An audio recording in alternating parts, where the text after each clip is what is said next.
one way you can definitely tell that is the star is spiraling around. It's following the natural spiral in the grain of the tree. Yep. I mean, if you're going to get, removal of bark on a tree like that, there's, you could maybe have another tree hitting it and sliding down. Not likely. It's not going to spiral around that, and wouldn't leave all those limbs as well. Right. And so that was, pretty much just an event that blew off the bark. It doesn't look like it took out much wood at all, because, if you get a steam explosion that's taking out wood, you usually get, these quarter rounds of stuff being blown out. But came down one side of the tree, not enough to kill it, certainly compromised it. And you can start to see, pine doesn't usually show good annual growth lines in the bark of the callus wood, but this pine is laying them down. I can see them from here. And with binoculars, you could probably age that when that event occurred. Now, what's usually happens, though, it's amazing. Usually when lightning hits, it doesn't hit just one tree. It usually fans out and gets a number, but I don't see any of these other trees showing any scarring at all. What's this thing here? Is that the piece that came off from it? Or that looks like that's, maybe from something else. It looks like, it's a different, separate tree there.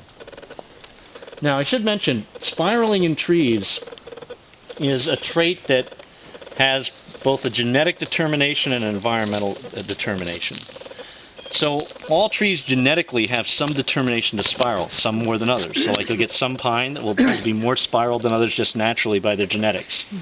But it's a trait that's very influenced by environment. So if trees can really elongate and stretch out, they can reduce their spiral. It's almost like taking a spring and, stretching it out. However, if trees, for whatever reason, do not elongate quickly, that spiral can become more pronounced. So it's an advantage for trees, because if they're on, let's say, a windy site where they're wind stunted, that's going to dramatically increase their nature of spiraling, which is a great advantage. Don't make them much stronger. But also canopy suppression can do the same thing. A tree that's canopy suppressed is going to spiral more than one that isn't. So sometimes I'll go to a site like this and I'll see two trees similar stature next to each other. They've been hit by lightning. The bark has been shed. One fairly tightly spiraled, the other, not as much spiraled.